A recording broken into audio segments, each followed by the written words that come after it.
बिल्कुल, अब हम उस पड़ाव पर आ चुके हैं इस शो के जिसका हम सभी को, आप सभी को इंतजार था। समय निकाल करके आप सभी आए हैं और अब सीधा संवाद होगा जनता का। और इस बड़े महामंथन के शो में व्यापारी, किसान, मजदूर और आम जनता के मुद्दे हम उठाएंगे और के जो जवाब मिलेंगे इससे आपका जीवन काफी आसान भी होगा और खेडली प्रगति के पथ पर आगे बढ़ेगा। अब इसी की कमान मैं सौंपती हूँ हमारे सहयोगी स्वप्निल वैरागी को। स्वप्निल जी, मैं आपका स्वागत करती हूँ, मंच पर आप आइए। और साथ ही साथ जो कि स्वप्निल वैरागी हमारे लीड एंकर अब इस शो को आगे बढ़ाएंगे।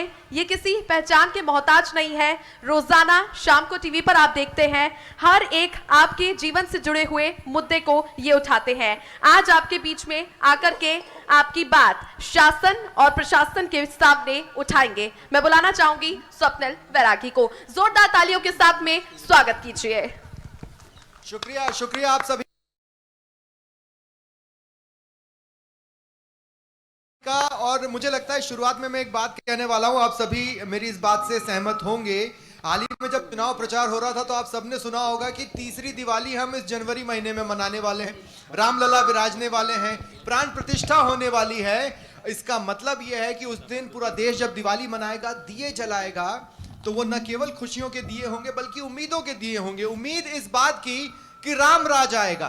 राम राज कैसे आएगा? जब हमारी जो भी जरूरतें हैं उनका समाधान हासिल हो जाए। हमारी जरूरतें क्या है, हमारी मजबूरियां क्या है, वो तमाम बातें आज हम यहाँ को पूछेंगे सवाल और समाधान निकालने की कोशिश करेंगे। लेकिन शुरुआत मुझे ऐसा लगता है, अगर राम राज चाहिए तो राम जी के जयकारे से ही शुरुआत होनी चाहिए। एक बार आप सभी अगर मेरे साथ कहें, जय श्री राम, जय श्री राम। विधायक जी, शुरुआत मैं आपसे इस बात से करना चाहता हूं कि विधानसभा सत्र शुरू होने है, आप जाएंगे तो क्या खुशखबरी लेकर आ सकते हैं? हम कौन सी उम्मीद रखें? उसके बाद मैं लोगों की उम्मीदें आप तक पहुंचाता हूं। देखिए, 19 तारीख से छोटा सत्र चालू होगा, राज्यपाल अभिभाषण होगा, राज्यपाल अभिभाषण के ऊपर धन्यवाद प्रस्ताव चालू होता है। इस पे कोई खुशी और घोषणा का कोई विधानसभा में नहीं होगा। फिर भी जिस नियम और संचालन प्रक्रिया के अंतर्गत कोई बात आएगी तो मैं जो कहा है कि क्षेत्र की, चाहे वो कस्बा की सीवरेज की बात हो, इन जैसे सवालों को समय समय पर उठाऊंगा। खुशी जो होगी उसको सब जनता के सामने सबको पता लग जाएगा। विधायक जी, आप बैठ कर जवाब दे सकते हैं, आपको बार बार खड़े होने की जरूरत नहीं। मुझे लगता है ज्यादातर सवाल आप ही से होने वाले हैं। अब देखिए, ये राजस्थान की दूसरी सबसे बड़ी मंडी है, ये अनाज बाजार है, उस तरफ सरकार है और इस तरफ तलबगार हैं। मेरी तलब सिर्फ इतनी है कि सवालों का जवाब विधायक जी और प्रशासन के तमाम चेहरे देते रहें, और आपकी तलब सिर्फ इतनी है कि जो आपकी जरूरतें हैं उसका समाधान निकल पाए। तो मैं शुरुआत करता हूं आप लोगों के बीच से ही। सबसे पहले कौन सवाल पूछना चाहेगा, किससे पूछना चाहेगा? एक बार देखिए, पीछे हाथ उठाए। चलिए, मैं उनके बाद आपके पास आता हूं। वैसे तो बहुत सी समस्याएं हैं, पानी की बात तो विधायक जी आपने खुद ही कर दी, इसके अलावा जान से जुड़ी समस्याएं हैं, हेल्थ डिपार्टमेंट में बहुत सी जरूरतें हैं, लेकिन वो किस तरह की हैं उस पर हम बात करेंगे। लेकिन पहला सवाल ले लेते हैं, किन से पूछना चाहते हैं? जी, सबसे पहले मेरा सवाल प्रशासन सहित माननीय रमेश जी खिची साहब जो विधायक हैं कटुमर के, उनसे रहेगा। ये मैं सभी को संबोधित करते हुए कहना चाहूंगा, मंडी के माननीय व्यापारीगण और किसानों से, सभी मैं सबका ध्यान आकर्षित करते हुए कहना चाहूंगा, ये हमारी सबसे बड़ी बदकिस्मती कहूंगा कि जो हम हमारे क्षेत्र हमेशा करना चाहते हैं। मैं कुछ फैक्ट्स पर आपका ध्यान आकर्षित करना चाहूंगा, कुछ आंकड़ों पर, कि शायद सभी को अनुमान भी है अभी कि कठुमर क्षेत्र अलवर के उन चुनिंदा थानों में शामिल है। कठुमर चौकी, खेड़ली चौकी। निश्चित रूप से कुछ लोगों को बुरा लग सकता है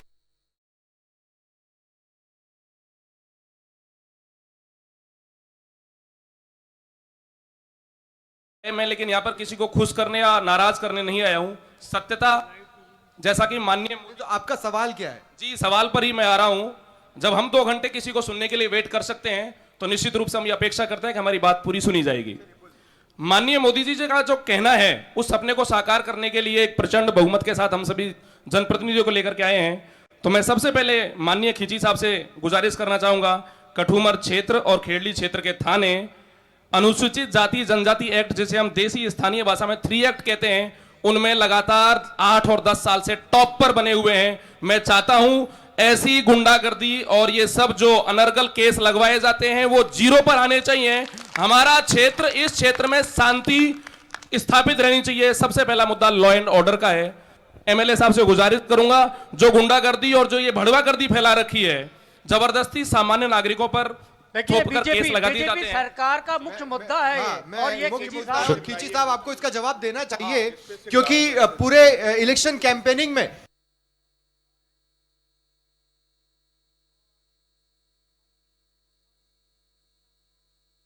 प्रदेश की कानून व्यवस्था पर सवाल उठते रहे। अब एक आम नागरिक ये जानना चाहता है कि भाई हमें न्याय मिले, उस पर आपका क्या जवाब रहेगा? को कानून व्यवस्था के लिए हमारे यशस्वी मुख्यमंत्री आदरणीय भजनलाल शर्मा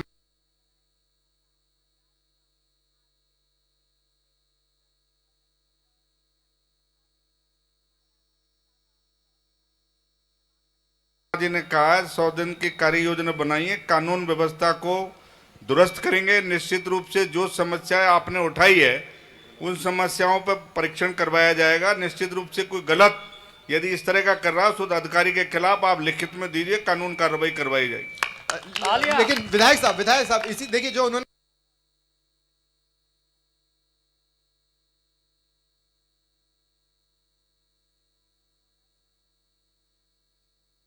पॉइंट कहा, बेगुनाह लोग फंसा दिए जाते हैं, उनका कहना यह था। अब उसमें अगर तेजी लानी है तो आपको सिस्टम की ओवर ऑयलिंग करनी पड़ेगी। कांग्रेस जो करके गई वो आपसे छुपा नहीं है। देखो, ये स्थानांतरण वाला कोई धंधा हमें नहीं चलाना।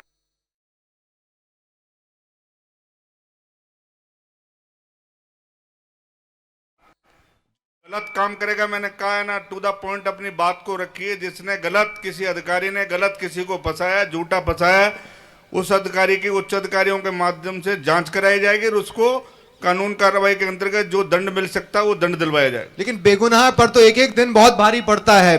ऐसे में इसमें तेजी लाई जा सके, इसके प्रयास आप करें, इस बारे में जरूर मैं आपसे रिक्वेस्ट करूंगा।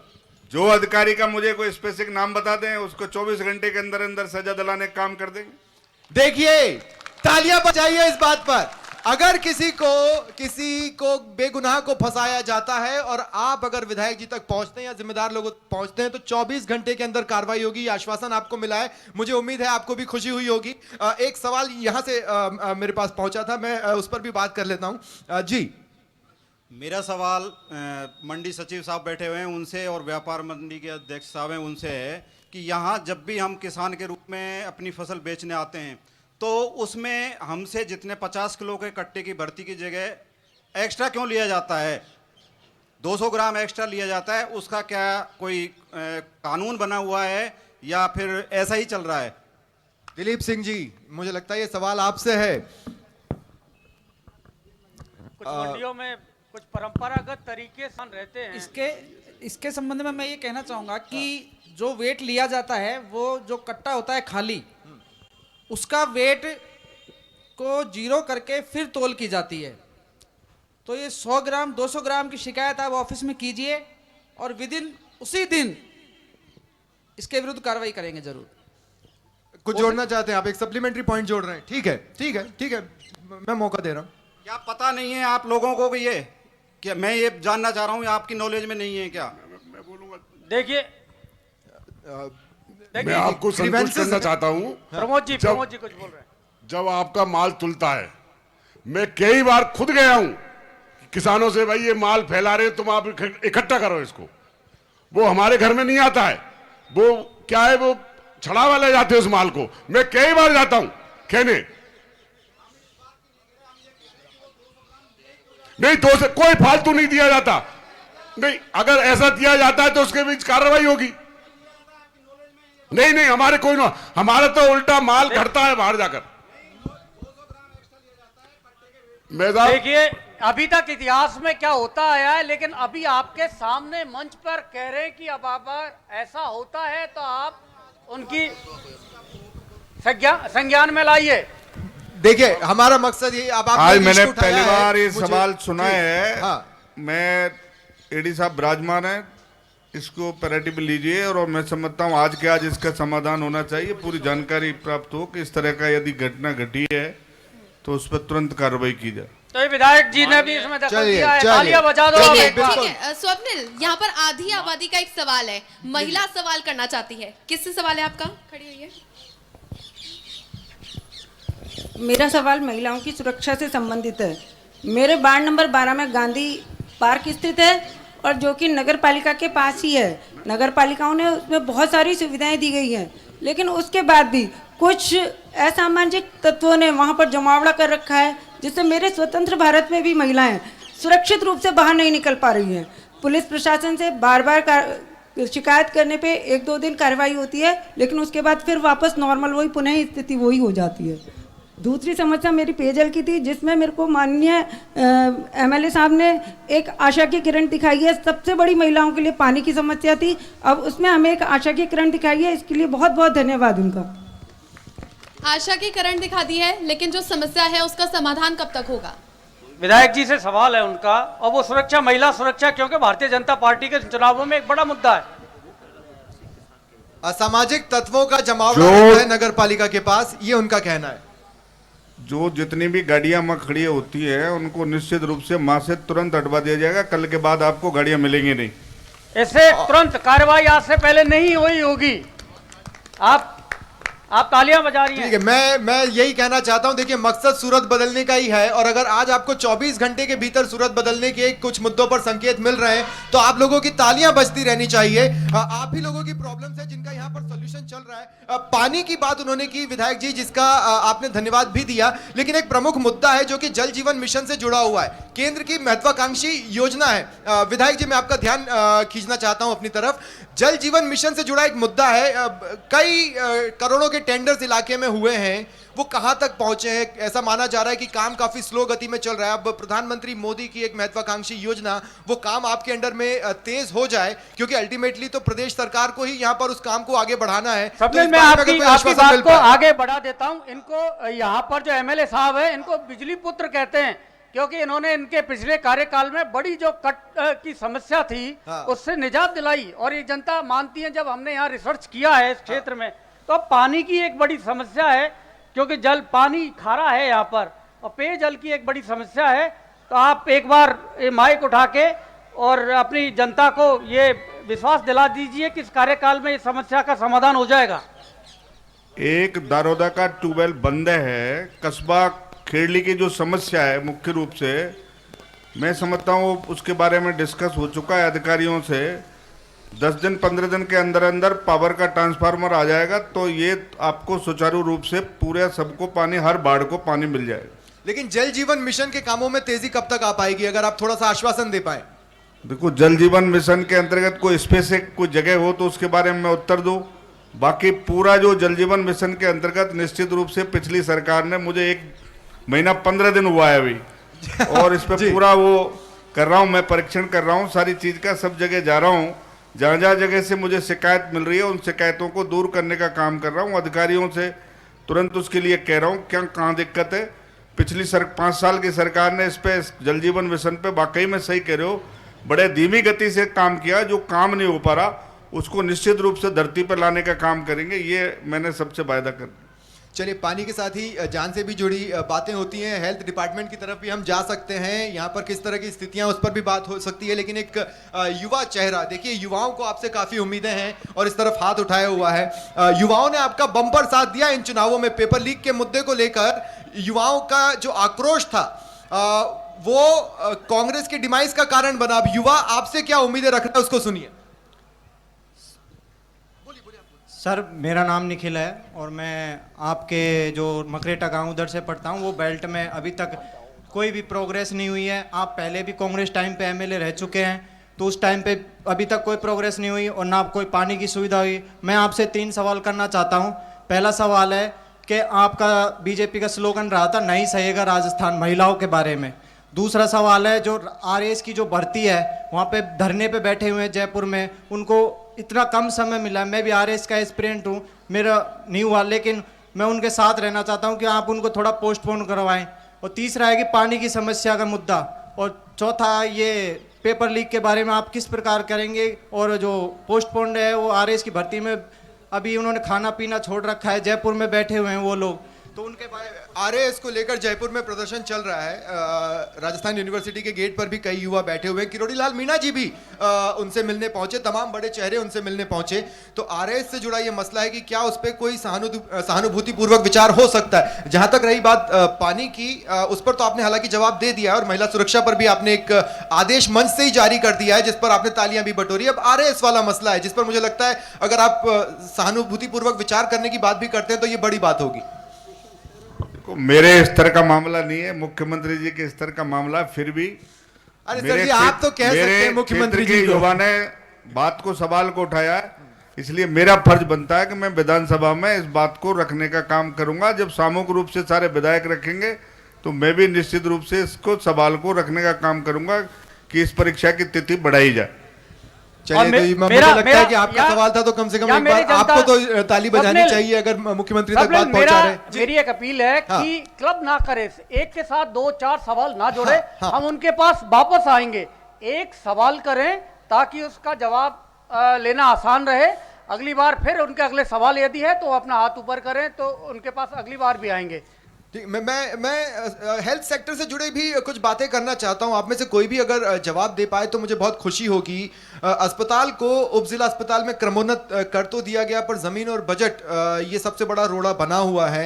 21 पद स्वीकृत हैं लेकिन 6 ही डॉक्टर हैं, उनमें से भी 3 तो डेंटिस्ट हैं। अब सिर्फ दांत के ही मरीज तो नहीं पहुंचेंगे अस्पतालों में, और भी बीमारियां होती हैं जिसके मरीज पहुंचेंगे।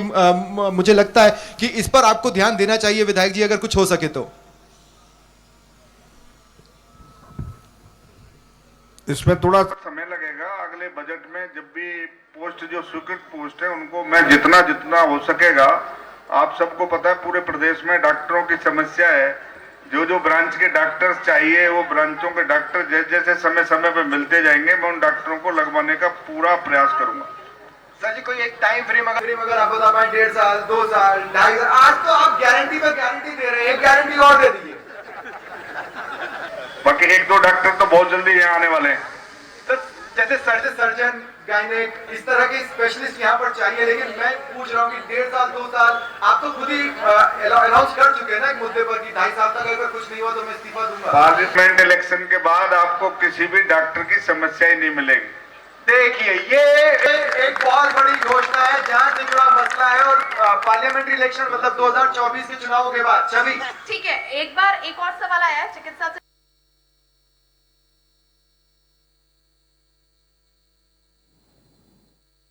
क्या सुविधा देखने को मिलेगी आपको अस्पताल में? अस्पतालों में गंदगी ज्यादा है, हर कोने पे थूक पानी ये सब खा के थूक देते हैं, बहुत गंदगी है। रहती है वहाँ की, ना वहाँ बाथरूम जाने की सुविधा है ना कुछ है। ठीक है, साफ सफाई को लेकर के और बीजेपी की ओर से स्वच्छता अभियान भी चलाया जा रहा है, मंदिरों में सफाई भी की जा रही है। तो अस्पताल जहाँ पर सबसे ज्यादा बेहतर जरूरत है साफ सफाई को लेकर के, वहाँ पर कमियां देखने को मिली है।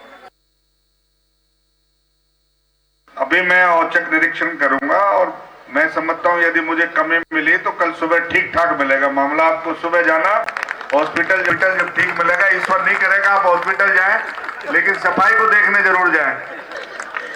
तुरंत समाधान आपको मिल जाएगा कल, यानी सूरत पूरी तरीके से केटली के अस्पतालों की बदल जाएगी। कल आपको ये हालत दिखाई देंगे सबने, और सूरत बदल जाएगी। पूछना चाहते हैं जी? मेरा एमएलए साहब से प्रश्न है कि यहाँ सीवरेज लाइन की व्यवस्था कब होगी? तो में सड़ात रहती है, गंदगी रहती है, पानी निकास की समस्या है। ये बहुत बड़ा मसला है विधायक जी, सबने देखा यहाँ पर घूमते हुए। इस पर तो जवाब बनता है आपका। सीवरेज ट्रीटमेंट को लेकर किस तरह की प्लानिंग? अच्छा, डबल इंजन की सरकार क्यों बोले? यहाँ तो हम ट्रिपल इंजन की सरकार बोल सकते हैं भाई। तो ये तो मसला जल्द से जल्द सॉल्व हो सकता है। यहीं बैठे हुए हमारे माननीय चेयरमैन साहब विराजमान है। देखिए मैं परमानेंट यदि इसका तो पूरा ड्रेनेज सिस्टम का तो सीवरेज के माध्यम से होगा हल जी। और इसमें मैंने कहा ना पार्लियामेंट इलेक्शन बाद विकास की तेज गति आएगी, उसमें निश्चित रूप से सीवरेज को लिया जाएगा और इसका समाधान किया जाएगा। तत्काल कहीं भी आपको कहीं कोई अब भी नालियां रुक रही हो तो अभी शिकायत करिए और उसका सुबह समाधान पाइए। देखिए अभी शिकायत करेंगे और समाधान हो जाएगा। क्या ये बात आप लोगों को पसंद नहीं आई? अगर पसंद आई है तो एक बार फिर तालियां बजा दें। लेकिन संजय खिचड़िया जी आपसे भी पूछना चाहेंगे, कोई तो प्लानिंग चल रही होगी ना सिटी की इस चीज को लेकर? और भी सवाल उस तरफ से आ रहे हैं, तब तक आप अपना जवाब देते हैं। कुछ तो प्लानिंग चल रही होगी। हमारी प्लानिंग है सीवरेज लाइन लाने सरकार चल रही है हमारी। मेरे हिसाब से भी इसके वादा किया है कि अब जल्दी से जल्दी हम इस समस्या को समाधान करेंगे और इन्होंने हमें डीपीआर बनाने के लिए ऑर्डर दे दिए हैं नगर पालिका से। हम जल्दी डीपीआर बनाकर एमएलए साहब को प्रस्तुत कर देंगे और जल्दी समस्या का समाधान हो जाएगा। ठीक है सर, सरकारें कहती है अंतिम छोर के व्यक्ति तक पहुंचना है और अंतिम छोर तक हम समाचार प्लस तो पहुंचता ही। देखिए आप छवि के पास जा रहे हैं। एक और सवाल आया है, क्या सवाल है आपका? मैडम मेरा समझ कि जब ये आवारा पशु जो घूमते हैं मंडी के अंदर कितना नुकसान होता है, आप क्यों ध्यान नहीं दे रहे इस पर? मतलब कितने दुकान को नुकसान होता है, कितने लोग कितने छोटे हो चुके हैं इस बारे में? मैं इसके बारे में पूछना चाह रहा हूँ, क्या जवाब इनका बताओ? आवारा पशु घूम रहे हैं, काफी ज्यादा लोगों को भी चोट पहुंचाई गई है। ये समस्या काफी देखने को मिल रही है। ये आपका मसला है। आवारा पशुओं की समस्या बहुत है, हम जल्दी इसका समाधान करेंगे। आवारा पशुओं को बाहर तहसीलदार और एसडीएम साहब से सब उसको परमिशन लेकर इसका को छुड़वाया जाएगा। यहाँ तहसीलदार साहब भी मौजूद हैं, आप इनसे भी सवाल कर सकते हैं। प्रशासन के प्रतिनिधि, सरकार और प्रशासन, शासन प्रशासन सब बिल्कुल, और सवालों का सिलसिला जारी रखते हैं। जी विधायक महोदय से मेरी एक मांग है कि यहाँ पर कोई बस स्टैंड की व्यवस्था देंगे। जो बस स्टैंड है वो चालू नहीं है और बस अलग जगह खड़ी होती है जिससे यात्रियों पर, और दूसरी बाजार में हमेशा जाम लगा रहता है, इसलिए यातायात पुलिस की व्यवस्था की जाए। अगर कोई बीमार भी हो जाए तो जाम में चल नहीं पाता हॉस्पिटल जाने के लिए। विधायक जी सिलसिलेवार तरीके से दो सवाल। पहला तो बस स्टैंड से जुड़ा हुआ।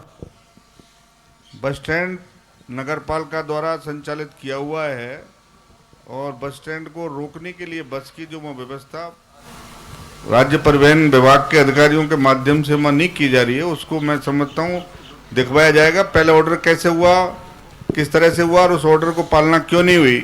फिर भी यदि कोई पालना नहीं हुई है तो मैं उस पालना कराने का काम करूँ, नंबर 1। नंबर 2, कल ही मुख्यमंत्री जी से मिला हूँ और मुख्यमंत्री जी से वायदा किया पूरे मोबाइल गाड़ी होगी, ट्रैफिक की यहाँ व्यवस्था होगी, होमगार्ड के सारे जवान डेली दिन और रात घूमने का काम करेंगे जिससे मोटरसाइकिल चोरों का पर्दाफाश हो और कोई भी मोटरसाइकिल चोरी नहीं हो। ये निश्चित रूप से कल मुख्यमंत्री जी मिला हूँ, एसपी साहब को उन्होंने बोल दिया है और जल्दी ये कार्रवाई चालू हो जाएगी। जाम की एक बड़ी समस्या जो आपके जवाब में शायद नहीं आ पाई विधायक जी, हिंडौन फाटक एक बहुत बड़ी समस्या बना हुआ है। एम्बुलेंस को भी वहां पर जाम में फंसना पड़ता है। ओवरब्रिज की बात जरूर थी लेकिन क्या उसकी प्रक्रिया शुरू हो पाई है, इस बारे में कुछ बता पाएं? आरओबी का जो सैंक्शन हो चुका है, टेंडर हो चुके हैं, 42 लाख रुपए उसके सैंक्शन हो चुके हैं और मैं समझता हूँ अब 42 करोड़ जी, और जल्दी अप्रैल के महीने से काम चालू हो जाएगा। बहुत बढ़िया। अप्रैल से देखिए हिंडौन फाटक की समस्या का समाधान 21 अप्रैल से हो सकता है, तो ये एक बहुत बड़ी समस्या थी। देखिए और भी सवाल है। मेरा प्रश्न शिक्षा विभाग से संबंधित है। सरकार ने यहाँ बहुत सारे स्कूल और कॉलेज तो खोल दिए हैं लेकिन कॉलेजों में पढ़ाने के लिए शिक्षक नहीं है, योग्य फैकल्टी नहीं है, छात्रों का भविष्य अंधकार में है। इस संदर्भ में माननीय विधायक साहब क्या कहना चाहते हैं, समस्या का समाधान करें। देखिए विधायक जी, शिक्षा से जुड़ा सवाल और दूसरा तो ये भी है कि उप तहसील में क्रमोन्नत किया गया है, जिसे महात्मा गांधी स्कूल बनना था वहां पर तो उप तहसील का भवन चल रहा है। देखो आपको पता है पिछली सरकार ने मलाई तो खाकू गए, अब तो काम वाम छोड़ दिया हम पे सारा। हाँ। अब निश्चित रूप से जो भी लेक्चरर साहिबानों की जहाँ कमी है उनका निश्चित रूप से समाधान मैं समझता हूँ जल्दी जितना जैसे कोशिश होगी कि आपका इससे पहले जो टीचिंग का कर्म है बोर्ड के एग्जाम है उस एग्जाम से पहले कुछ लोगों को लगा दिया जाए। कोशिश कर रहे हैं हम डेपुटेशन के माध्यम से या इधर उधर जिससे, लेकिन कल ही मिलूंगा माननीय मंत्री महोदय से कैसे समाधान इसका हो सकता है। हालात वाकई में ठीक नहीं है, उनको ठीक करने का काम बहुत जल्दी करेंगे। एक चीज तो इलाके में अच्छी हुई कि महिलाओं के लिए कॉलेज खुल गया, लेकिन पुरुषों के लिए भी कुछ होना चाहिए विधायक जी। मुझे लगता है पुरुषों को भी बहुत दूर जाना पड़ता है, लेकिन और भी सवाल है जी। चल एमएलए साहब से ये निवेदन करना चाहता हूँ, मन्नावर रोड और जो अपने ये जरा बनोकर होते हैं, यहाँ गो तस्करी जाती है रात में, कहना जो पुलिस प्रशासन से अनुरोध करें कि वो गो तस्करी रुक जाए। गौ तस्करी रुक जाए। देखिए ये मांग उठ रही है, मुख्य एजेंडा भी है सेंटीमेंट आपका, में, आपकी सेंटीमेंट से सरकार जुड़ा का। हुआ। आपने सही सवाल उठाया है। मैंने वही आपको पहले कहा था कि एक गाड़ी, मोबाइल गाड़ी जल्दी बुलाई जा रही है। जवान रहेंगे, रात दिन घूमेंगे उसमें, और सब जगह जहाँ जहाँ शिकायत मिलेगी, जो भी गौ कसी का मिलेगा उसको तत्पर कार्रवाई की जाएगी। गौ तस्करी रुकेगी और गौ तस्कर सलाखों के पीछे होंगे। ये समाधान भी आपको हासिल हुआ है। छवि किसी के पास खड़ी हैं और छवि भी सवाल दे रही हैं। एक सवाल है और ये सवाल सामने आ रहा है, क्या सवाल है आपके? मेरा सवाल चेयरमैन साहब से है कि आपने जो जगह जगह जो बाथरूम घर जो लोहे के जो लगवाए हुए हैं, ना तो उनमें गेट है और ना ही कुछ, और उनकी नियमित सफाई भी नहीं होती है। कई बार हमने आपको अवगत भी कराया है, हमने चैनल के माध्यम से भी और व्यक्तिगत रूप से भी हमने आपको कई बार अवगत करा दिया, लेकिन उस पर आपका ध्यान मेरे हिसाब से शायद आकर्षित नहीं हुआ है और ना ही उस पर कोई कार्रवाई की है।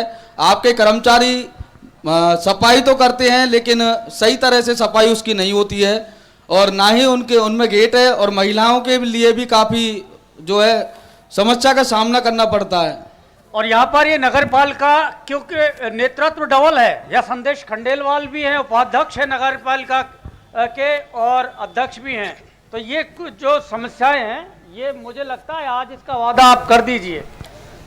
आपकी समस्या पहले आप मेरे पास आ चुकी है, मैंने सफाई व्यवस्था भी करवाई थी। अभी आप जो गेट की बोल रहे हैं, लोग वहाँ रात को उसमें लैट्रिन कर जाते हैं, ना कि उसमें बाथरूम में लैट्रिन करके जाते हैं, वो उसको खराब कर देते हैं। हमारे कर्मचारी परेशान रहते हैं। आपकी समस्या को जल्दी से जल्दी समाधान कर दिया जाएगा। जहाँ जिसमें गेट नहीं लगे हुए हैं उनमें गेट लगवा दिया जाएगा। लेकिन ये कब तक हो सकता है? अगर इसका भी आश्वासन मिल जाए। हमें बता दो आपको 15-20 दिन में करवा देंगे। 15-20 दिन में हो जाएगा। अब आप ताली बजा दो इस बात पर। चलिए, क्योंकि यहाँ समयबद्ध वादा किया जा रहा है, समय भी बताया जा रहा है। बिल्कुल बीके, देखिए हमने कहा ना, अब वादों से लोग ऊब चुके हैं, अब बात सिर्फ गारंटियों पर होती है और बीजेपी की सरकारें गारंटियां चल रही हैं। और भी सवाल है, ये समय नोट आउट कर रहे हैं, ये इसको नोट किया जा रहा है। हम इनके पास फिर दस्तक देंगे और जो ये समय का वादा कर रहे हैं हम इनके पास फिर आएंगे रियलिटी चेक के साथ, आंकड़ों के साथ, तस्वीरों के साथ। और भी सवाल। सबसे बड़ी समस्या है क्षेत्र में कि बेरोजगारों की, बेरोजगारी के लिए आज तक यहाँ न तो कोई फैक्ट्री लगी बड़ी, कोई ने कोई बेरोजगार के लिए आज तक किसी भी राजनेता ने कदम उठाया।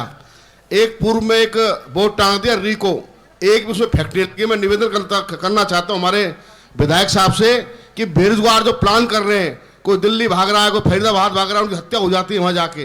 तो मैं निवेदन करना चाहता हूँ कि जल्दी जल्दी कोई समस्या को समाधान किया जाए और विधायक साहब से निवेदन करता हूँ कि जल्दी जल्दी इनकी यहाँ कोई बड़ा प्लांट, कोई फैक्ट्री लगवाने की कृपा करें। विधायक जी, इतने बड़ी मंडी के पास एक इंडस्ट्रियल एरिया तो हो सकता है, ये सजेशंस भी आ रहे हैं, आपका क्या कहना है? रोजगार तो आपके लिए एक अहम वादा रहा है। रीको की जो जमीन एक्वायर की है रीको ने, वो नॉर्म्स के हिसाब से उसको कुछ 1.5 किलोमीटर आबादी बता दी गई है कि आबादी क्षेत्र 1.5 किलोमीटर पड़ता है। उसको गलत दर्शाया गया है। यदि आबादी 1.5 किलोमीटर के अंदर नहीं है तो मैं समझता हूँ उसको बहुत जल्दी रीको इंडस्ट्री या जो स्थापित है उसको जल्दी चालू कराया जाएगा। और आप जानते हैं जब चालू होते हैं तो निश्चित रूप से उद्योग आएंगे ही उसमें, और इसीलिए तो मैंने कह रहा हूँ कि लोकल जो उत्पादन होता है, लोकल उद्योग कैसे लग सकते हैं, स्थानीय आधार पर हमारे व्यापारी कैसे उसमें भाग ले सकते हैं, उनको ज़्यादा से ज़्यादा सरकार के साथ हम मिल बैठकर वायदा जो उनसे व्यापारियों के साथ जो उनकी समस्या उनको हल करने का काम करेंगे। मैं एक बात इसमें जोड़ना चाहता हूं स्वप्निल, यहाँ पर जो मौजूद है आप लोग बता सकते हैं कि सरकार की एक योजना थी, एक जिला एक उत्पाद। कौन सा उत्पाद है अलवर जिले का, कोई बता सकता है? किसी को नहीं पता। सरसों ये है प्याज, अलवर जिले का प्याज है जिसको उनको प्रोसेस करना है। लेकिन उन्होंने राजधानी में जयपुर में बैठकर ये डिसीजन किया है, आप एक जिला एक उत्पाद में उस उत्पाद को लेकर आइए जो सबसे ज़्यादा यहाँ पर उत्पादन हो और जिसकी प्रोसेसिंग क्वालिटी, उसमें कुछ प्रोसेस किया जा सके, इंडस्ट्री डेवलप किया जा सके। प्याज में ऐसा नहीं होता, वो प्याज आप लेते हैं सब्जी में किचन तक जाता है फिर वो खत्म हो जाता है। इंडस्ट्रियल उसमें जो संभावना उसके अंदर नहीं होती। तो आप ऐसे सुझाव दीजिए ताकि इस तरह का एक उत्पाद आपके जिले से हो जिस पर सरकार उसकी यहाँ यूनिट लगाने में, उद्योग लगाने में मदद करे, रोजगार भी बढ़े और राजस्व भी पैदा हो। तो ये इस तरह का एक प्रयास होना चाहिए। स्वप्निल, ठीक है बीके, अब देखिए संतों की वाणी भी सुन लेते हैं। संतों की तरफ से भी कुछ मांग उठी है। हाँ, मैं अध्यक्ष महोदय से थोड़ा सा प्रकाश डलवाऊंगा इस मामले में, थोड़ा मेरे को भी समझ में बैठ जाए। देखिए, इसमें गवर्नमेंट ऑफ इंडिया की स्कीम आई थी और स्टेट को जवाब देना था। तो स्टेट को चाहिए था कि यहाँ इसको सरसों के हिसाब से कुछ घोषित करते और उसको फिर जितनी सहायताएं मिल सकती थी, क्योंकि सेंट्रल गवर्नमेंट की ये स्कीम है कि जहाँ जो विशेष उत्पाद घोषित किया जाएगा उस उत्पाद को ज़्यादा से ज़्यादा हर तरह से फैसिलिटी दी जाएगी और जो लोग उसमें शामिल होंगे उनको सब्सिडी के माध्यम से, इंटरेस्ट के कट के माध्यम से उनको लाभान्वित किया जाएगा।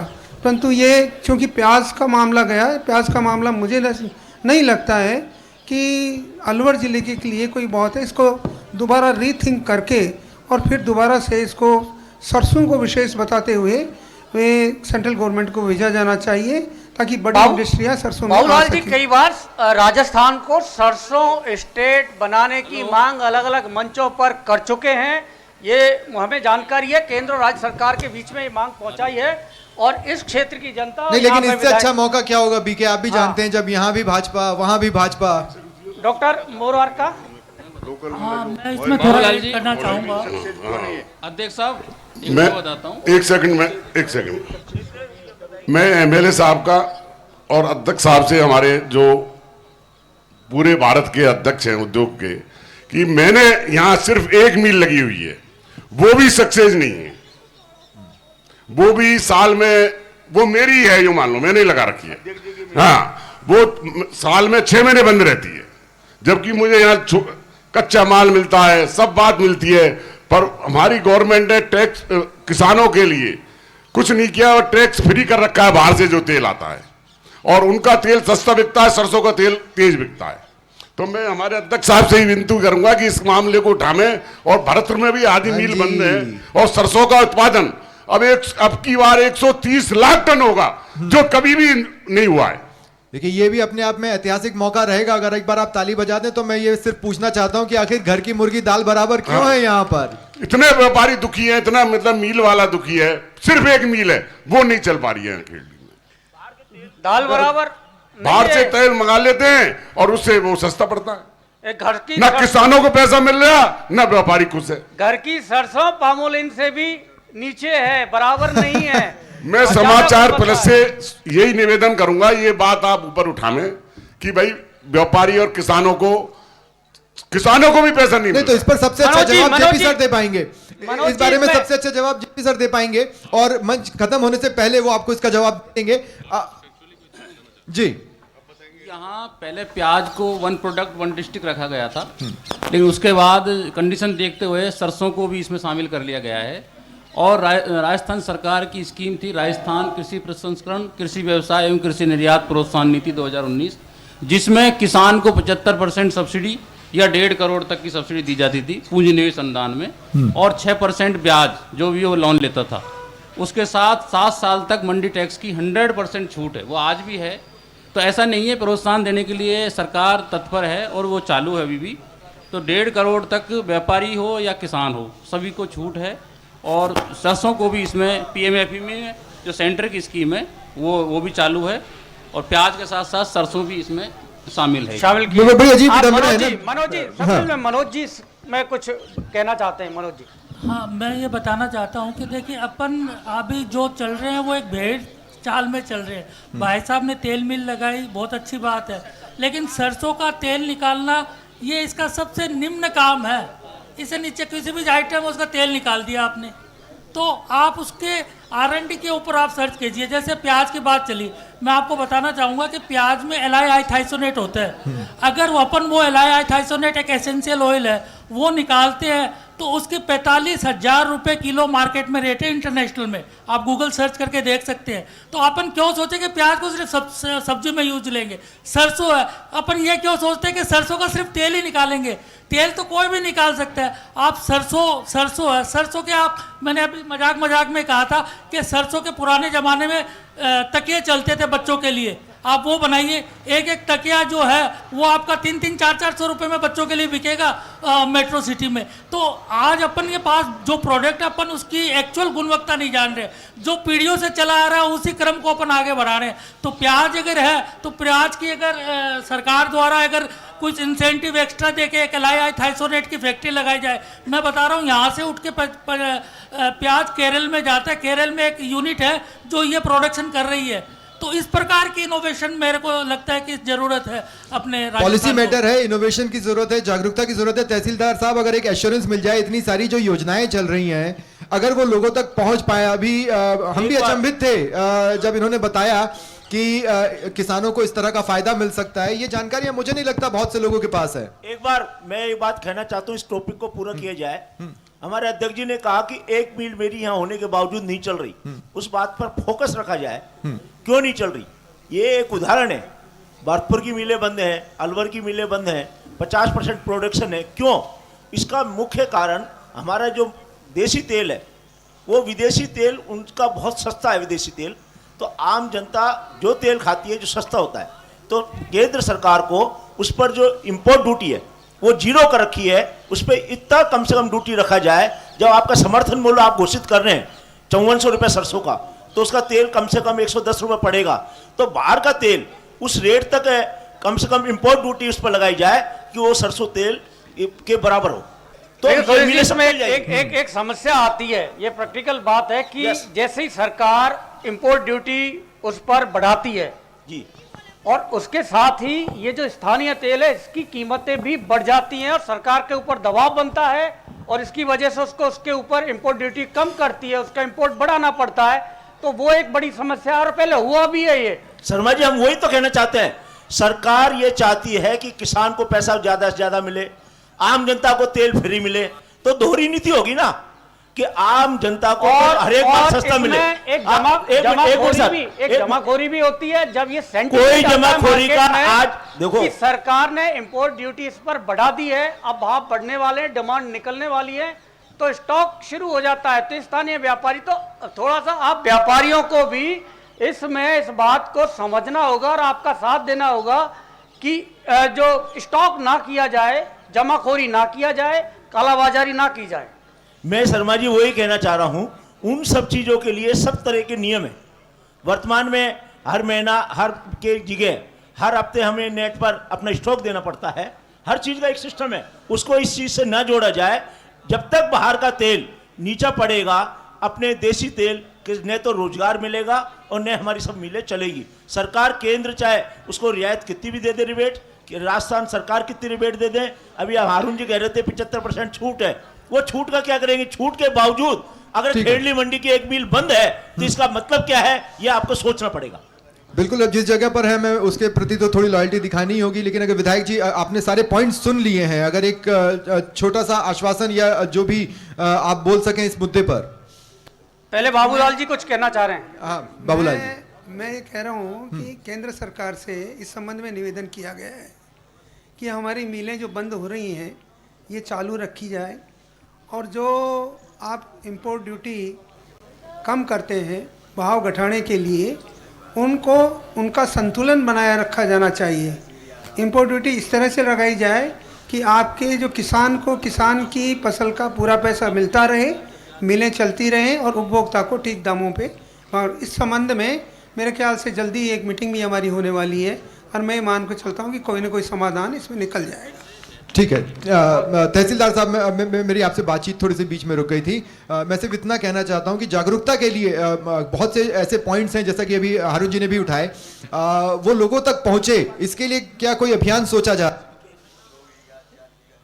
जी सर, मैं सबसे पहले तो सम्मानित मंच और यहाँ पधारे सभी ग्रामीणवासी और सभी साथियों को बहुत बहुत धन्यवाद देना चाहता हूँ कि मुझे इस मंच का आपने हिस्सा बनाया।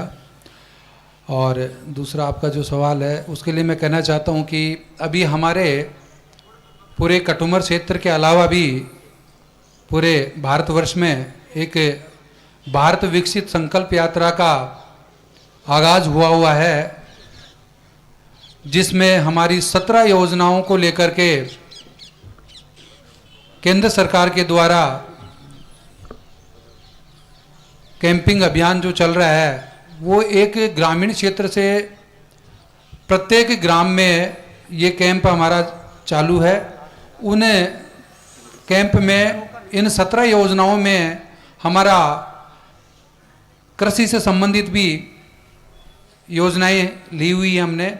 उनमें एक तो हमारा मृदुल से संबंधित है, जहां हमारे किसान भाइयों को विशेष तौर से कृषि विभाग के अधिकारियों द्वारा बहुत ही बारीकी से उनको समझाया जाता है कि ज़मीन की कौन सी किस्म किस उपयोगी फसल के लिए महत्वपूर्ण है।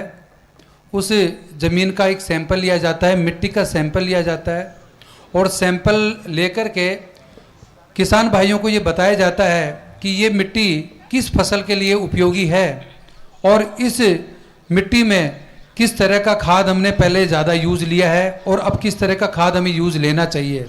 तो ज़्यादा से ज़्यादा उनको ये बताया जाता है कि जैविक खाद का उपयोग हमें ज़्यादा से ज़्यादा लेना चाहिए और जो पेस्टिसाइड दवाइयाँ हैं, यूरिया है, डीएपी है, यह बहुत कम यूज लेना चाहिए, जिससे क्या है उस मिट्टी की उर्वरकता है वो कमज़ोर हो जाती है, ख़त्म हो जाती है, वो एक बंजर की स्थिति में आ जाती है।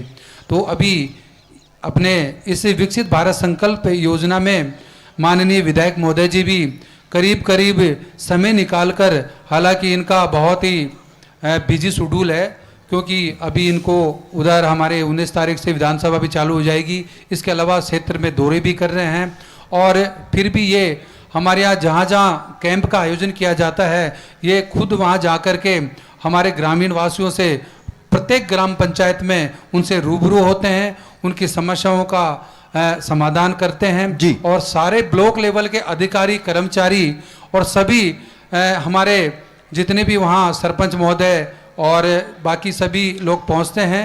और तहसीलदार साहब मैं एक सवाल यहाँ इस मंच से करना चाहूँ कि जब फसलों का समय होता है तो खाद की कमी होती है, कालाबाजारी होती है, ब्लैक से बिकने लग जाता है, कीमतें दुगनी तिगनी हो जाती है, इसको रोकने के लिए कोई प्रयास किए जाएंगे?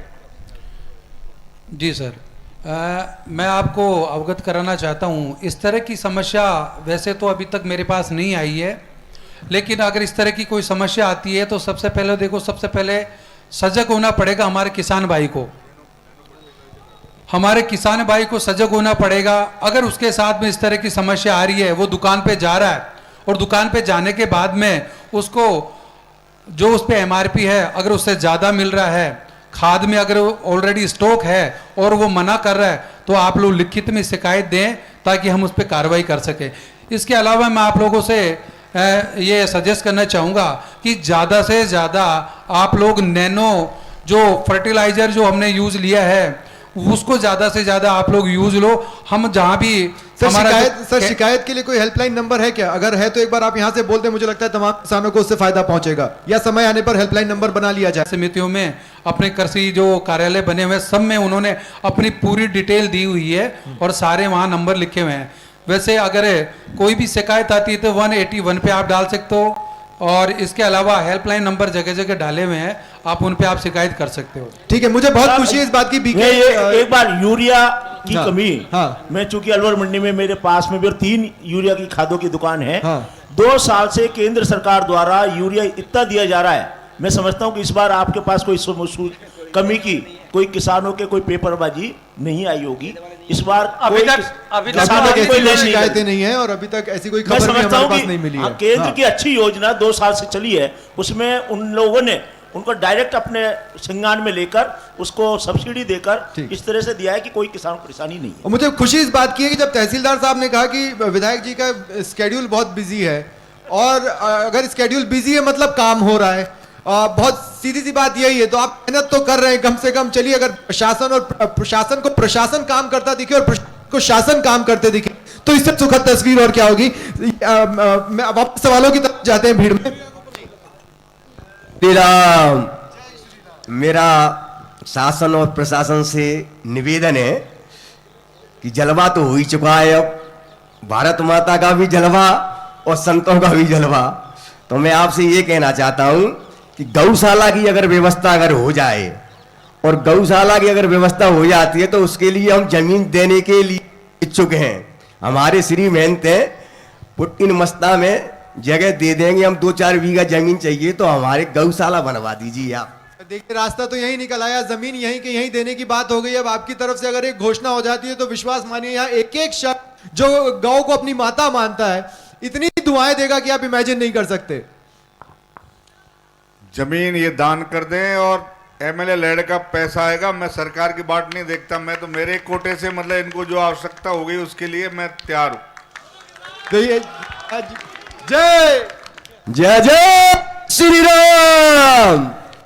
देखिए मैंने शुरुआत में भी कहा था, चलिए और भी अगर कुछ प्रश्न छवि कुछ पूछना चाहती है, छवि पूछ ले फिर मैं आपके पास आता हूं। बिल्कुल, समाचार प्लस के इस मंच पर आम जनता खुलकर अपने सवाल उठा रही है और बेबाकी से सवाल पूछ रही है। और अब एक और सवाल सामने आया है, क्या सवाल है आपका? जी, सबसे पहले तो समाचार प्लस का जो ये अद्भुत कार्यक्रम है इसके लिए मैं आपका आभार व्यक्त करता हूँ। ये इस प्रकार का पहला अनूठा कार्यक्रम है।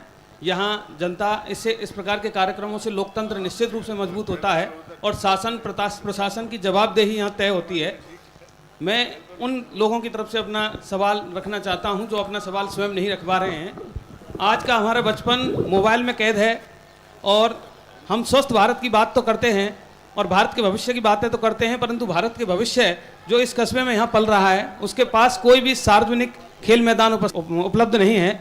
सभी बच्चे मंडी में साइकिल चलाते हैं, यहीं क्रिकेट खेलते हैं और यहीं स्केटिंग करते हैं, और जब मंडी में ज़्यादा आवक होती है तो इनको कहीं कोई खेल का स्थान नहीं मिल पाता है। विद्यालयों के भी खेल मैदान पूरी तरह से बंद हैं और कई बार यहाँ दुर्घटना को भी आमंत्रण देते हैं जब ये घूमते हैं और जब बहुत ज़्यादा वाहन होते हैं। तो मैं यहाँ 3 हमारे जो डिग्नेटरीज बैठे हैं जिनमें माननीय चेयरमैन साहब जिनकी प्रमुख भूमिका है, माननीय विधायक साहब जो अभी आए हैं निर्वाचित होकर के, और माननीय तहसीलदार साहब आप भी यहाँ बैठे हैं, मैं आप तीनों से ये सवाल करना चाहता हूँ कि इस कस्बे में जिसको हम बहुत आदर्श कस्बे के रूप में भी विकसित करना चाहते हैं, क्या यहाँ बच्चों के लिए और इस पीढ़ी के लिए कोई खेल मैदान नहीं होना चाहिए? क्या आप इस प्रकार की कोई योजना भी अपनी नगर पालिका में रखते हैं? और तहसीलदार साहब क्या ऐसा कोई क्षेत्र आप उपलब्ध करा पाते हैं? आप तीनों यहाँ डिस्कस भी कर सकते हैं और इसका एक ठोस समाधान इस कस्बे में और इन बच्चों को प्रस्तुत करें। ये अपना सवाल मेरे माध्यम से आपके बीच में रख रहे हैं। खींची साहब, ये तो बहुत जरूरी है युवाओं के लिए, और प्रधानमंत्री नरेंद्र मोदी का खेलो इंडिया एक बड़ा उन्होंने कैंपेन चलाया, और अब तो खेल मंत्री ओलंपियन है राज्यवर्धन सिंह राठौड़, उनको खेल मंत्रालय की विभाग की जिम्मेदारी दी है। तो ये समस्या तो आप समाधान इसका कीजिए। और इसमें प्रमोद जी के लिए इसमें धन्यवाद भी दिया जाना चाहिए कि मंडी प्रांगण में उन्होंने इतनी जगह उपलब्ध करा रखी है, कम से कम बच्चे आके यहाँ खेल सकें। लेकिन यहाँ कोई खेल मैदान के लिए आप क्या कहेंगे एमएलए साहब? सेक्रेटरी साहब, बात तो सही है कि मैं पीछे की साइड का कुछ हिस्सा इसी पर माइक लेकर बोलिए एमएलए साहब जी। अगर आप माइक लेकर बोलेंगे तो हम सब भी सुनी लेंगे। मैं एडी साहब विराजमान है, सेक्रेटरी साहब मंडी सेक्रेटरी हैं। ये सही है कि नगरपालिका क्षेत्र में कोई भी ऐसा मैदान नहीं है और कोई ज़मीन उपलब्ध नहीं है जिसमें हम इसका कुछ निर्माण कर सकें, उसको डेवलप कर सकें। यदि आपसे अस्थायी तौर पर हम निवेदन करना चाहेंगे कि आप जो साइड का पार्ट है इसके लिए छोटा सा साफ सफाई करने का काम नगरपालिका कर देगी और कोई एक्सपेंडिचर्स और होंगे, उसमें कोई छोटे मोटे खर्च होंगे, और जो उपकरण वगैरह कोई आने की बात आएगी तो उसको मैं मेरे कोटे से देने का काम करूंगा। घोषणा कर दीजिए सर, एमएलए साहब ने निवेदन किया है आपकी तरफ से। 1 और 1 11 हो जाएगा ये। मैं आपको अवगत कराना चाहता हूं कि आप जो मैदान के लिए कह रहे हैं, माननीय विधायक महोदय जी ने शपथ लेते ही सबसे पहले मेरे को उन्होंने ये कहा था कि जितनी भी सरकारी भूमि है अपनी, उसका मैं रिकॉर्ड तैयार करूं, और वो मैंने काम चालू कर दिया है। और मैं भी एक स्पोर्ट्स मैन हूं, मैं भी वॉलीबॉल और जेवलिन थ्रो में रहा हूं और इसके अलावा भी क्रिकेट का भी मैं खिलाड़ी हूँ। तो मैं भी चाहता हूँ कि यहाँ पे सच में मैंने काफ़ी देखा है कि सच में यहाँ पे खिलाड़ी जो हैं बहुत अच्छे हैं, वो खेलना चाहते हैं और आगे बढ़ना भी चाहते हैं, लेकिन सच में जगह की कमी की वजह से वो व्यवस्था हो नहीं पा रही।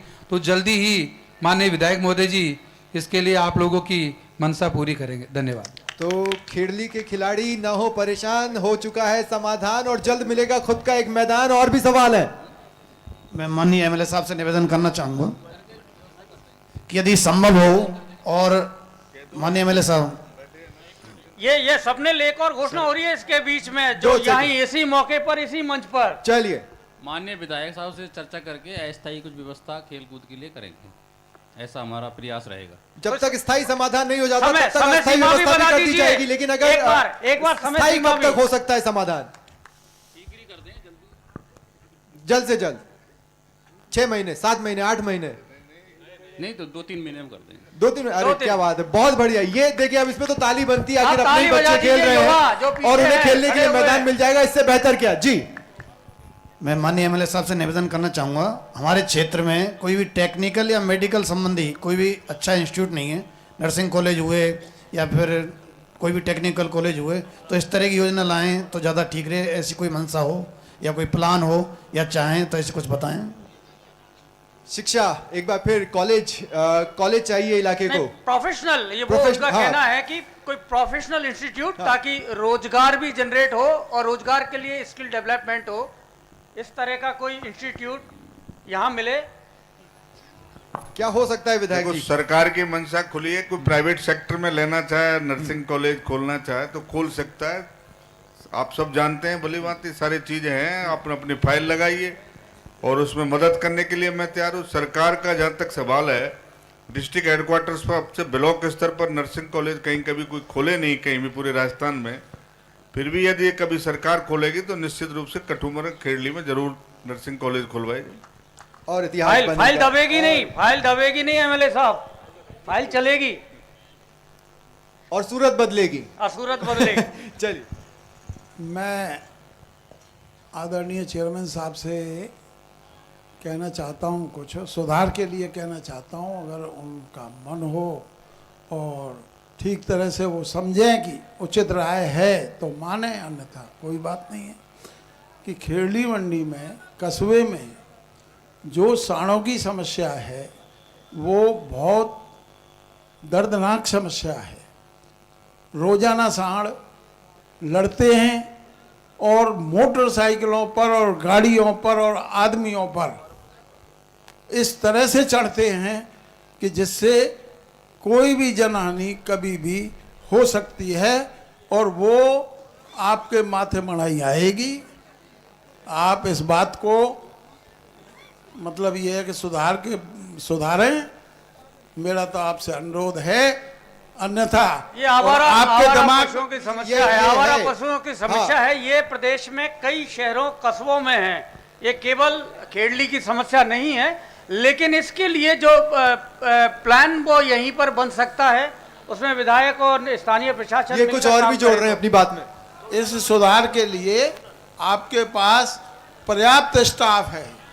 कम से कम मंडी के अंदर 4 आदमियों को 12 बजे से और शाम को 8 बजे तक अगर आप इनको बाहर करने का काम करते हैं तो ये मतलब ये बहुत अच्छी समस्या का हल हो सकता है। मुझे लगता है दिलीप जी अगर इसमें कुछ बोलें तो ज्यादा बेहतर होगा। दिलीप सिंह जी।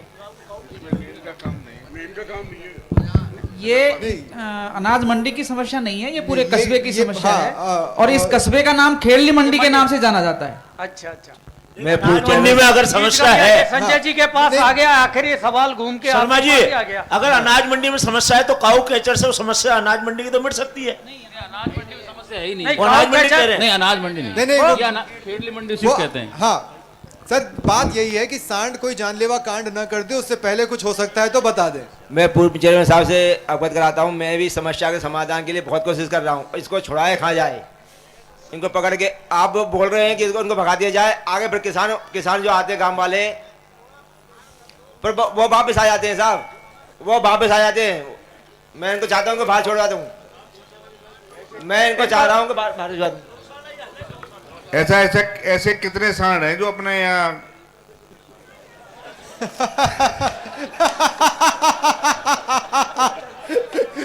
अरे विधायक जी, एमएलए साहब पशुओं की बात कर रहे हैं, पशुओं की बात कर रहे हैं। एमएलए साहब आप तो शीघ्र गौशाला खुलवाओ, गौशाला खुलवाओ एमएलए साहब, गौशाला खुलवाओ। गौशाला के साथ सब्जी मंडी के पास जो अपनी जमीन है नगर पालिका की, मैं चेयरमैन साहब से कहना चाहूंगा कि उसमें मतलब ये, लेकिन आप सबसे निवेदन है कि बाजार के लोग भी सब चीज बजट कोई नगर पालिकाओं में अलग अलग आता है, ये कोई होता नहीं, थोड़ा थोड़ा इसमें दान पुण्य का करने का भी काम करो। हम नगर पालिका में उनको वो अपने जो जमीन है उसमें उसको घेरने का काम करके हम बंद कर देंगे, बाकी उनको चराने का काम भी होना चाहिए। देखिए जी, जमीन चिन्हित हो चुकी है, अब जन सहभागिता भी कीजिए। बिल्कुल अच्छा एक प्रस्ताव है एमएलए साहब का, उन्होंने जमीन आपको चिन्हित करके दी है, उसको आप गौशाला की तरह आप विकसित कर सकते हैं, जन सहभागिता से ये काम हो सकता है। बिल्कुल, हम भी कदम बढ़ाएंगे, आप भी कदम बढ़ाइए और मिलकर दम दिखाएंगे। और भी प्रश्न हैं जो आ रहे हैं, सुनते हैं। मेरा सवाल सरकार से है, माननीय विधायक जी से है कि समर्थन मूल्य पर खरीद क्यों नहीं होती? सरकार, भारत सरकार हर बार समर्थन मूल्य बढ़ाते जा रही है, लेकिन खेड़ली मंडी में नहीं, राजस्थान में समस्या है। भाई रवि में तो सरसों खरीद ली थी राजफेड। एमएसपी का मुद्दा आपके संकल्प पत्र में भी है। सवाल यह है, पड़ोस के राज्य हरियाणा में आढ़तियों के द्वारा समर्थन मूल्य पर खरीद की जाती है, जबकि राजस्थान में ये नहीं है सिस्टम। मैं राजफेड को नियुक्त कर रखा है, हर किसान राजफेड से रजिस्ट्रेशन नहीं करा सकता और उसको औने पौने में अपने दाम बेचने पड़ते हैं, फसल बेचनी पड़ती है। खरीफ की फसल की तो राजस्थान में आज तक हमारे अलवर भरतपुर में खरीद हुई नहीं, जबकि पड़ोसी राज्य हरियाणा में बाजरा खरीद आढ़तियों के द्वारा समर्थन मूल्य पे किया जाता है। स्वप्निल, मैं इसको सवाल को थोड़ा आगे बढ़ाता हूं, क्योंकि एमएलए साहब इसमें आपके जो संकल्प पत्र है उसमें घोषणा की है, इन्होंने खरीफ का मुद्दा उठाया है, बाजरे की खरीद भी एमएसपी पर होगी, ये भारतीय जनता पार्टी ने अपने संकल्प पत्र में लिखा है। गेहूं के लिए भी लिखा है, उसका समर्थन मूल्य बढ़ाया जाएगा, और भी तिलहन के लिए भी उन्होंने लिखा है कि तिलहन को भी खरीदा जाएगा, उसका प्रोसेसिंग के लिए प्रमोशन किया जाएगा। तो ये समस्या है, समस्या को प्रश्न ये नहीं है, प्रश्न देखिए भाई पड़ोस के राज्य में जब मंडी में खरीद बाबूलाल जी, हाँ, तो यहाँ क्यों नहीं हो रही राजस्थान में? प्रश्न उनका सही है, और प्रश्न ये है कि एमएसपी की जितनी भी खरीद है वो बजाय ठेकेदारों के माध्यम से होने के, मंडी प्रांगण में, सहकारी समितियों के होने के, मंडी प्रांगण में जो कच्चा आड़तिया बैठा हुआ है उसके माध्यम से होनी चाहिए। और इसके कई सारे फायदे भी हैं। यहाँ एक तो क्वालिटी का ठीक रहेगा, जैसे आए दिन जब भी नैपिड माल बेचता है तो झगड़े होते रहते हैं, वो खरीदार कहता है कि ये माल ठीक नहीं है, नैपिड कहता है जैसा है वैसा उठाना पड़ेगा। तो ये क्यों है? ये इसलिए है कि ठेकेदारों के माध्यम से जो माल खरीदा गया है उसकी जो गुणपरकता है वो संदेहजनक है, तो इसलिए ये बराबर कहा जा रहा है। और हमने ये राष्ट्रीय स्तर पर भी और राजस्थान खाद्य पदार्थ व्यापार संघ के स्तर पर भी ये बराबर मांग उठा रहे हैं, और मैं मान के चल रहा हूँ कि जिस तरह से एमएसपी की बात संकल्प पत्र में की गई है, उसी तरह से संकल्प पत्र में ये भी जोड़ा जाए कि ये जितनी भी खरीद होगी एमएसपी की वो आढ़तियों के माध्यम से होगी, और ये बात भी सुनिश्चित की जानी चाहिए। और मैं ये मान के चलता हूँ कि इस मुद्दे को माननीय एमएलए साहब भी उठाएं। एमएलए साहब, ये संशोधन जो घोषणा पत्र जो संकल्प पत्र में कहा है, आप इसको संशोधित करवाएं कि ये जो एमएसपी उन्होंने वादा तो किया है कि बाजरे की भी एमएसपी पर खरीदेंगे और गेहूं को भी, तिलहन को, तो वो मंडी प्रांगण से हो, मंडी के व्यापारियों के माध्यम से हो। इसमें अगर ये संशोधन हो जाए तो इसका ज्यादा लाभ मिलेगा।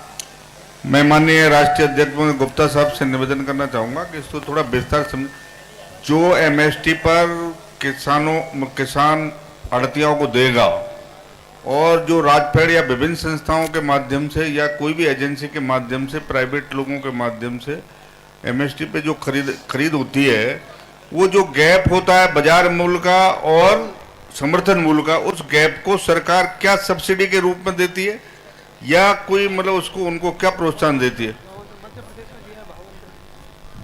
तो भाव का जो अंतर का जो देने का काम बात इस चीज की करनी है, बात कि भाई प्राइवेट स्तर पर आए और भाव का जो अंतर है वो आड़तिया को मतलब ये सबसे किसान को सीधा दिया जाए।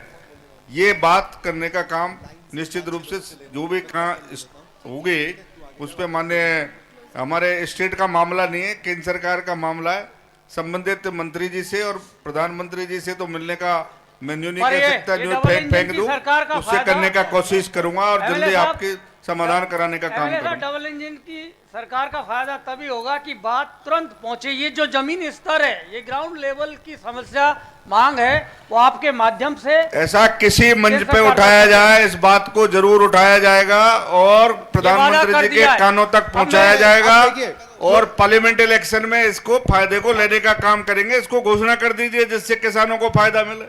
ठीक है, अब मैं तेजी से 4-5 सवाल ले रहा हूँ। जल्दी छवि और रेलवे की समस्या है, जल्दी से मैं विधायक महोदय से निवेदन करना चाहता हूँ कि हमारी खेड़ली मंडी एक बहुत बड़ी व्यापारिक मंडी है और यहाँ के व्यापारियों को कलकत्ता अहमदाबाद के लिए जाना पड़ता है, तो यहाँ से सीधी ट्रेन है लेकिन यहाँ स्टॉपेज नहीं है, इसलिए कभी भरतपुर जाकर के क्या जयपुर जाकर के वहाँ बैठना पड़ता है। ठीक है, ट्रेनों का ठहराव ये देखिए, खासकर अहमदाबाद आगरा, सियालदह एक्सप्रेस, जयपुर आगरा शटल, ये तमाम वो ट्रेनें जिनका ठहराव इलाका मांग रहा है। मैं मनोहर लाल वैष्णव सबसे पहले समाचार प्लस के सभी टीम को स्वागत करना चाहता हूँ। एमएलए साहब से मेरा एक सवाल है, संज्ञान में लेना चाह रहा हूँ, पहले से है। आप जब आपसे पहले विधायक थे तब परवेन विभाग का एक उप परवेन कार्यालय खुला था।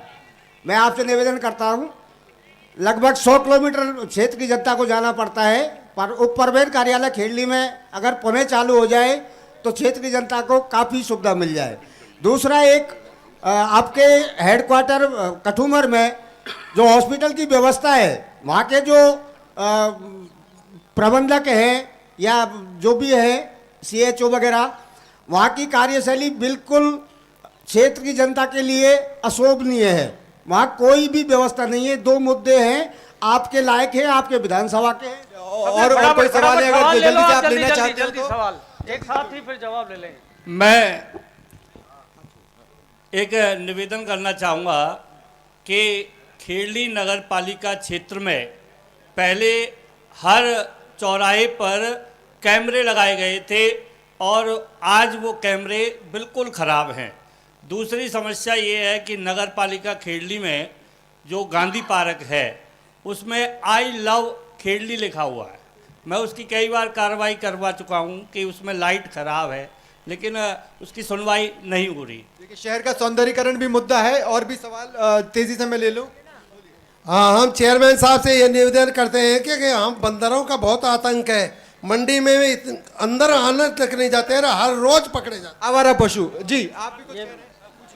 सर, हमारा अध्यक्ष साहब से सभी मजदूरों का टाइम टेबल है, इस मंडी का टाइम टेबल क्यों नहीं है? मंडी का टाइम टेबल क्यों नहीं है? और साथ ही कोई सवाल इसमें जोड़ना चाहता है? आप जोड़ना चाहते हैं? पानी का हमारा। हाँ जी, मैं एमएलए साहब को सबसे पहले इस बात का धन्यवाद दूंगा कि आपने संकल्प लिया है कि 2.5 वर्ष के अंदर पानी की व्यवस्था हो जाएगी। इसके लिए तो बहुत धन्यवाद है आपको। तात्कालिक व्यवस्था है कि नलों की कोई कार्य योजना नहीं है। तीसरे दिन चौथे दिन पानी आता है, चाहे 4 घंटे चलता है। इसके बजाय तो हम चाहते हैं कि चाहे 2 घंटे पानी आए, लेकिन प्रतिदिन पानी आए, और ये काम यहीं के लेवल पे हो सकता है। आप चाहें तो इस एएन साहब को इनको कह करके और बिल्कुल एक ऐसी कार्य योजना बनवाएं। सबने लाभ, ये सवालों का सिलसिला जारी रहेगा। ये मंच आपने ऐसा सजाया है और मुझे लगता है एक बार फिर आना पड़ेगा खेड़ली। बिल्कुल, और आएंगे, फिर आएंगे। लेकिन अब क्योंकि समय की अपनी सीमाएं हैं, इसलिए हम ये सवाल जवाब का ये सिलसिला यहाँ इसको विराम देते हैं। नहीं, आप कुछ कहना चाह रहे हैं? मैं सिर्फ इतना कहना चाह रहा हूँ विधायक जी, एक मांग जो वाजिब भी है ट्रेनों के ठहराव वाली, वो बहुत लंबे समय से चली आ रही है और अब पॉसिबल है। रेलवे की परामर्शदाती एक कमेटी बनी हुई है, उस कमेटी के माध्यम से मैंने पहले 1 सप्ताह पहले कह दिया कि आप चलिए, मंत्री जी से मिलकर आएंगे और मंत्री जी से मिलकर उसको समाधान को कराएंगे। मैं समझता हूँ निश्चित रूप से वो रेल की मेरी प्राथमिकता होगी, उस गाड़ी को रुकवाएंगे। देखिए, मैं ये जरूर कहना चाहता हूं कि हमने बहुत से सवाल लिए और मुझे पूरी उम्मीद है कि कई चीजों का तो समाधान यहाँ ऑन द स्पॉट हुआ है। देखिए, फैसला ऑन द स्पॉट बीके इसी को कहते हैं। Over to you.